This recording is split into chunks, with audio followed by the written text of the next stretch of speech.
saudara yang berkati Tuhan Yesus Kristus, saya yakin dan percaya kita ada di dalam iman yang memerdekakan.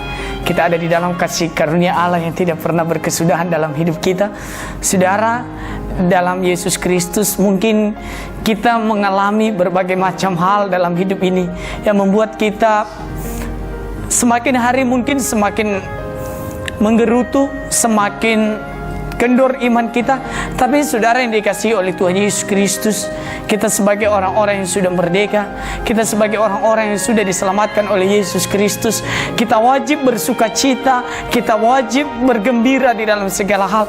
Karena kita tahu di dalam kegembiraan kita ada iman yang bertumbuh, ada iman yang semakin hari semakin melekat kepada Tuhan Yesus Kristus. Jadi saudara yang diberkati Tuhan Yesus Kristus, kita belajar firman Tuhan hari ini adalah pengharapan di dalam Yesus Kristus. Saudara yang diberkati oleh Tuhan Yesus Kristus, kita harus bergantung penuh kepada Yesus Kristus sebagai Tuhan dan Juru Selamat kita. Kita bergantung penuh kepada Sang Pemberi hidup supaya kita bisa mengucap syukur dalam segala hal. Karena Alkitab, kalau kita membaca Alkitab dalam Yohanes 15 berkata, akulah pokok anggur yang benar. Jadi saudara yang dikasihi oleh Tuhan Yesus Kristus, kita wajib melekat kepada pokok anggur yang benar. Karena dialah pokok kehidupan kita, dialah pokok segala-galanya dalam hidup kita. Dia Bapa yang mengasihi saudara. Ketika kita tidak bisa melekat dengan Tuhan, Alkitab berkata kita tidak bisa berbuah apa-apa. Kita akan dibuang ketika kita tidak bisa menghasilkan buah. Kenapa kita tidak bisa menghasilkan buah? Mungkin karena kita keluar dari pokok yang benar. Jadi saudara, ketika kita berharap sepenuhnya kepada Tuhan, ketika kita berharap kepada kasih karunia Tuhan, saya yakin dan percaya janji-janji Allah pasti dinyatakan dalam hidup saudara. Saudara, saya senang sekali bisa menyapa saudara melalui video ini. Kita belajar bersama-sama, kita dipulihkan bersama-sama, kita dimerdekakan bersama-sama. Kita semakin hari semakin sukacita yang besar yang melandasi hidup saudara dan saya. Saudara yang dikasihi Tuhan Yesus Kristus, untuk melandaskan firman Tuhan kepada kita, mari kita baca Roma pasal 12 ayatnya yang 11 dan 12 berkata demikian. Jangan hendaknya kerajinanmu kendor, biarlah rohmu menyala-nyala dan layanilah Tuhan. Bersukacitalah dalam pengharapan, sabarlah dalam kesesakan, dan bertekunlah dalam doa. Saudara yang diberkati oleh Tuhan Yesus Kristus, ketika kita menggantungkan pengharapan kita kepada Tuhan, jangan sekali-sekali iman kita menjadi kendor. Jangan sekali-sekali roh kita menjadi kendor. Jangan sekali-sekali pengenalan kita dengan Tuhan kita gantikan dengan yang lain. Jadi saudara yang dikasihi oleh Tuhan Yesus Kristus, mari kita sebagai anak-anak Tuhan, sebagai orang-orang yang luar biasa, sebagai orang-orang yang sudah dimerdekakan Tuhan, mari kita jangan sampai kendor iman kita, roh kita jangan sampai kendor, keyakinan kita jangan sampai pudar, keyakinan kita jangan sampai tidak bergantung kepada Tuhan. Karena ayat yang 11 berkata, janganlah hendaknya kerajinanmu kendor. Jangan gara-gara masalah, jangan gara-gara problema hidup akhirnya kerajinan kita kendor, akhirnya kreativitas kita tidak ada, akhirnya kita mati kutu. Jangan saudara, janganlah kayak kerajinan kita kendor, tetapi biarlah kita semakin hari semakin bergaul erat dengan Tuhan. Jadi saudara yang dikasihi Tuhan Yesus Kristus, dia lagi dilanjutkan, biarlah rohmu menyala-nyala dan layanilah Tuhan. Saudara yang dikasihi Tuhan Yesus Kristus, melayani Tuhan bukanlah hal yang biasa, tapi melayani Tuhan adalah anugerah yang luar biasa yang Tuhan berikan dalam hidup saudara dan saya. Saudara, roh kita harus bisa menyala-nyala, roh kita harus bisa bersatu bersama-sama, berpadanan dengan roh Kristus, sehingga kita menjadi berkat bagi sesama, menjadi berkat bagi lingkungan, menjadi berkat bagi gereja, menjadi berkat bagi diri sendiri. Roh kita harus menyala-nyala. Roh yang menyala-nyala berarti roh yang mempunyai api revival, roh yang mempunyai api Injil. Ketika api Injil menyala dalam hidup saudara, maka saya yakin dan percaya kerajinan kita tidak akan kendor, dan kita akan terus berpegang teguh kepada Tuhan, menceritakan semua kebaikan-kebaikan Tuhan. Nah saudara, dalam hidup juga kita akan mengalami mungkin berbagai masalah, problema. Di ayat yang 12 dia berkata, bersukacitalah di dalam pengharapan. Saudara, terkadang banyak orang dalam hidup ini tidak sabar untuk menunggu, tidak sabar untuk menantikan janji-janji Tuhan. Tapi ayat yang kita baca mengajarkan kepada kita, bersukacitalah dalam pengharapan. Kenapa kita bersukacita di dalam pengharapan? Karena Alkitab berkata, pengharapan kita tidak akan mengecewakan. Jadi saudara, ketika kita berharap kepada Tuhan, kita harus bersukacita. Jangan berikan celah untuk iblis menghancurkan iman saudara, menghancurkan kepercayaan saudara, menghancurkan jati diri saudara karena masalah. Karena Alkitab berkata, iblis datang hanya untuk membunuh dan membinasakan. Jadi saudara yang diberkati oleh Tuhan Yesus Kristus, banyak di antara kita memberikan mungkin celah kepada iblis untuk membunuh iman kita, untuk membunuh karakter kita, untuk membunuh harapan-harapan kita. Tetapi Yesus datang untuk memberikan pengharapan yang baru bagi saudara dan saya. Yesus datang untuk memberikan karunia yang baru kepada saya. Yesus datang untuk memberikan kebebasan kepada saudara dan saya. Maka dari ini, pengharapan kita di dalam Yesus tidak akan pernah mengecewakan, tidak pernah akan sia-sia. Jadi saudara yang diberkati oleh Tuhan Yesus Kristus, ketika kita ada di dalam pengharapan, ketika kita berharap sesuatu, mari kita bersukacita. Mari semakin hari semakin mendekatkan diri kepada Sang Pencipta. Dengan mendekatkan diri kepada Sang Pencipta, saya yakin dan percaya, saya dan saudara akan menjadi lebih daripada pemenang, akan menjadi pembawa-pembawa damai yang luar biasa. Saudara, dia melanjutkan lagi dalam kalimat berikutnya, sabarlah di dalam kesesakan. Jangan kita memakai patun kamu jual, saya beli.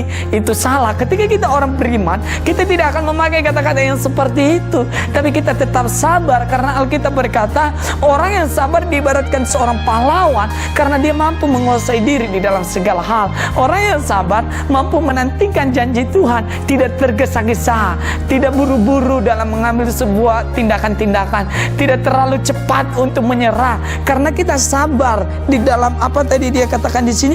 Kita sabar dalam kesesakan. Kesesakan itu mungkin kita sakit, mungkin kita lemah, mungkin kita sedang ada pergumulan besar, tapi tetaplah sabar. Nantikan janji Tuhan, nantikan pertolongan Tuhan, berlutut dan berdoa kepada Tuhan, karena hanya Tuhan yang menjadi jawaban hidup saudara dan saya. Saudara yang dikasihi Tuhan Yesus Kristus, mari kita menjadi pribadi yang sabar, mari kita menjadi pribadi yang elegan, mari kita menjadi pribadi yang kuat dalam iman, mari kita menjadi pribadi yang tidak menomorduakan Tuhan, mari kita menjadi pribadi yang tetap setia dalam janji-janji Tuhan, mari kita menjadi pribadi yang makin hari makin memunculkan kesabaran kita. Karena juga Alkitab mengatakan manusia menajamkan manusia, besi menajamkan besi. Jadi orang-orang di sekeliling kita mungkin juga dipakai Tuhan untuk memproses hidup kita, supaya kita bisa menjadi dewasa, supaya iman kita semakin kuat, supaya pondasi kita tidak mudah goyang, supaya pondasi kita dia harus mengalami proses yang sangat dalam, yang sangat sakit mungkin dalam pembentukan proses-proses ini. Tetapi saya yakin ketika kita sabar di dalam kesesakan kita, maka Tuhan akan menolong saudara. Karena ada nyanyian yang berkata, apa yang dapat memisahkanku dari kasih-Mu Tuhan. Jadi saudara yang dikasihi Tuhan Yesus Kristus, Alkitab berkata tidak ada yang dapat memisahkan kita daripada kasih Tuhan Yesus Kristus. Mungkin kita ditinggalkan orang-orang yang kita kasihi, kita cintai, tetapi saya yakin kita akan tetap bersekutu dengan Tuhan. Sabar di dalam kesesakan. Kesesakan apapun itu, pasti Tuhan akan menolong kita. Karena Alkitab berkata, pencobaan-pencobaan yang kita alami adalah pencobaan-pencobaan biasa yang tidak melebihi kemampuan kita sebagai manusia. Bahkan di dalam pencobaan itu juga Allah menyediakan jalan keluar bagi saudara. Allah menyediakan jalan-jalan yang indah bagi saudara dan saya.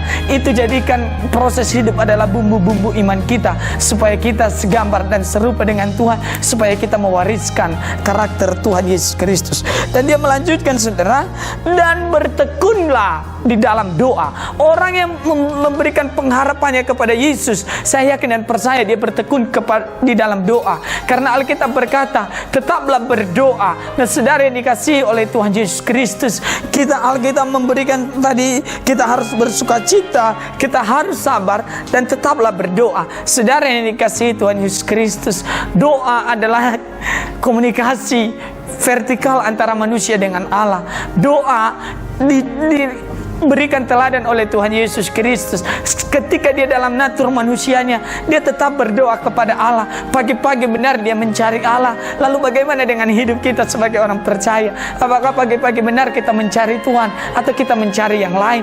Apakah pagi-pagi benar kita berdoa, kita memohon pertolongan Tuhan, kita bergumul, kita mau bersekutu dengan Tuhan pagi-pagi benar seperti Yesus? Makanya dia katakan, bertekunlah di dalam doa. Orang yang bertekun di dalam doa pasti penuh dengan kemuliaan.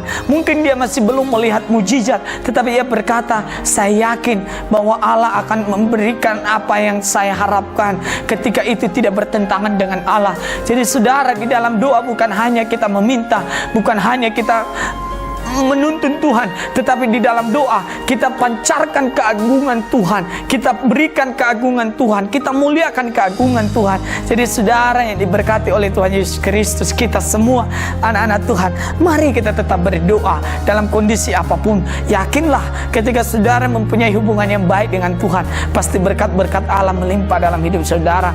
Berkat jasmani, berkat kesembuhan kah itu, berkat masa depan kah itu, berkat damai sejahtera kah itu. Mari saudara yang diberkati oleh Tuhan Yesus Kristus, jangan mudah kendorkan imanmu, jangan mudah jual imanmu, jangan mudah jual iman yang sudah diwariskan oleh Tuhan Yesus Kristus dalam hidup saudara. Karena saya yakin dan percaya saudara, tantangan hidup makin hari makin berat, tetapi yakinlah ketika Tuhan masih memberikan kita nafas, berarti janji-janji Tuhan masih nyata dalam hidup saudara dan saya. Saudara yang diberkati oleh Tuhan Yesus Kristus, mari kita menjadi orang Kristen yang bukan lemah. Mari kita menjadi orang Kristen yang bukan hanya saja pintar berkata-kata, bukan hanya saja pintar untuk berdalih, tetapi mari kita menjadi orang Kristen yang pintar untuk melakukan. Mari kita menjadi orang Kristen yang tetap bersukacita, bersukaria, tetap hati kita terjaga, tetap hati kita dipadukan dengan iman kita, supaya tindakan-tindakan kita tidak salah. Saudara yang dikasihi Tuhan, mungkin sekeliling kita banyak masalah kali, mungkin banyak hal problema yang lain, tetapi percayalah, seperti ayat yang kita baca, saya akan baca lagi ayat yang pertama. Janganlah hendaknya kerajinanmu kendor, biarlah rohmu menyala-nyala dan layanilah Tuhan. Saudara yang dikasihi Tuhan Yesus Kristus, saya yakin dan percaya pengharapan kita akan Kristus tidak akan mengecewakan. Pengharapan kita akan Kristus akan membawa kita kepada kemenangan iman yang luar biasa. Mari kita berharap kepada kasih karunia Allah, mari kita bergantung kepada Tuhan Yesus Kristus. Tuhan Yesus memberkati kita semua. Kita tunduk kepala, kita berdoa. Bapa, terima kasih, kami yakin dan percaya ketika kami ada di dalam pergumulan hidup, Tuhan menolong kami, Tuhan memampukan kami. Berkati saudara-saudara kami yang mendengarkan video ini, mampukan mereka menjalani hidup dengan bijaksana, mampukan mereka menjalani hidup dengan luar biasa di dalam anugerah-Mu yang melimpah-limpah. Terima kasih Bapa, terima kasih Tuhan. Segala kemuliaan kami naikkan kepada Engkau Tuhan. Sembuhkan yang sakit, pulihkan yang lemah, kuatkan yang membutuhkan pertolongan Tuhan. Tolong mereka Bapa dengan kasih setia-Mu, karena hanya Engkaulah tempat perlindungan, hanya Engkaulah tempat perteduhan kami, tidak ada tempat yang lain Bapa. Terima kasih Bapa. Ampuni kami kalau iman kami kendor, ampuni kami kalau kami tidak sabar dalam menantikan janji-janji Tuhan. Ampuni kami ketika kami tidak mampu berdoa dalam kesesakan kami, tapi kami membutuhkan roh yang baru, kami membutuhkan jiwa yang baru, supaya kami diperbaharui oleh Tuhan Yesus Kristus. Terima kasih Bapa, terima kasih Tuhan. Segala kemuliaan dan keagungan hanya bagi Engkau saja Tuhan Yesus. Di dalam nama Yesus Kristus kami berdoa dan bersyukur. Haleluya, amin. Saudara yang diberkati Tuhan Yesus Kristus, saya yakin dan percaya kita semua sudah menang melawan kesesakan-kesesakan yang ada. Mari saudara yang diberkati Tuhan Yesus Kristus, tetap kuat di dalam iman, tetap andalkan Tuhan, tetap bersukacita di dalam Tuhan Yesus Kristus. Tuhan Yesus memberkati kita semua. Shalom.